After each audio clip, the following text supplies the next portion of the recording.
Dans les abysses du nuage d'Oort, loin au-delà de Pluton, glissait un objet que les astronomes humains avaient baptisé 3I Atlas. Découvert en 2025 par le télescope Atlas Chili, il filait à 58 km/s, une trajectoire hyperbolique qui hurlait « Je ne viens pas d'ici ». Les données étaient froides, un corps de 4000 mètres, densité impossible, surface lisse comme du mercure figé, sans dégazage, sans coma. Les réseaux sociaux l'avaient déjà surnommé l'intrus. Le 19 décembre 2025, à 20h54 CET, 3I Atlas franchit la distance lunaire. Les radars militaires s'affolèrent. Les gouvernements activèrent les protocoles dead-end et continuity. Puis, plus rien. L'objet disparut des écrans. Pas d'impact. Pas de débris. Juste un silence radio absolu. À 20h57, au-dessus du désert de Gobi, l'air se déchira. Un vaisseau se matérialisa, pas une arrivée, une révélation. 3I Atlas n'avait jamais été une comète ou un astéroïde. C'était un œuf. Une coque vivante, un sarcophage de métal mémoire qui, en touchant l'atmosphère terrestre, se déplia. Les flancs s'ouvrirent comme des pétales de lotus noir. Des arches de lumière sumérienne, des glyphes cunéiformes en 3 dimensions, pulsèrent sur la coque. Le vaisseau mesurait désormais 3 km de long, une cathédrale flottante aux lignes babyloniennes, avec des moteurs à plasma qui chantaient en acadien ancien. À bord, ils étaient 9. 9 silhouettes de 3 mètres, peau d'obsidienne polie, yeux d'or liquide. Leur couronne portait les symboles des Igigi et des Anunnaki. Le premier à fouler le sable mongol fut Ankipta, le maître des eaux douces, celui que les Sumériens appelaient le créateur des hommes. À ses côtés, Ninursag, la dame de la montagne, tenant une tablette d'argile qui n'était pas d'argile. Une mémoire quantique de 450 000 ans. Les caméras du monde entier capturèrent la scène. Les réseaux s'effondrèrent sous le poids des lives. Les gouvernements diffusèrent des messages contradictoires. Ne paniquez pas, c'est une simulation. Priez. Anki leva la main.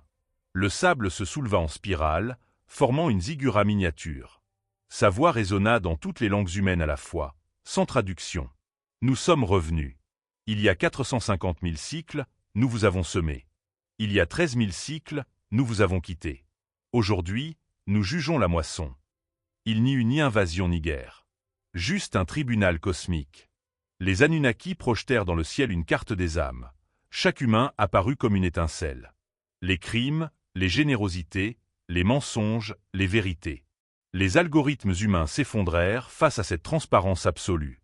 Ninursag parla la deuxième. Vous avez souillé les rivières que nous vous avons données. Vous avez brisé le cycle de l'argile. Mais certains d'entre vous portent encore la mie originelle. Elle désigna une enfant de 7 ans, dans un bidonville de Lagos, qui partageait son unique bol de riz. L'image fut diffusée partout. Alors vint le verdict. Pas de destruction. Pas de grâce totale. 3 décrets. Les 144 000, ceux dont l'âme vibrait à la fréquence originelle, furent marqués d'un sceau invisible. Ils deviendraient les gardiens du nouveau cycle. Les corrupteurs, les 0,001% qui avaient détourné les mie pour leur seul profit, furent exfiltrés. Leurs corps restèrent, mais leurs consciences furent transférées dans des cristaux de stase, ensevelis sous l'Antarctique pour 12 000 ans. L'humanité restante reçut un ultimatum de 7 ans. Rétablir l'équilibre hydrique, énergétique et génétique, ou voir la Terre réinitialisée comme un jardin stérile. Le vaisseau 3I, Atlas, se replia alors en un cube parfait, noir, lisse. Il s'enfonça dans le lac Baïkal, sous 1600 mètres d'eau pure, et disparut. Les Anunnaki ne repartirent pas. Ils attendent. Dans les écoles, on enseigne désormais le cunéiforme. Les rivières sont surveillées par des satellites portant le sceau d'Anki. Et chaque année, le 11 novembre, à 20h54, le ciel s'illumine d'une lumière sumérienne. Car le jugement n'est pas terminé. Il ne fait que commencer. Nous sommes revenus. Aujourd'hui, nous jugeons la moisson.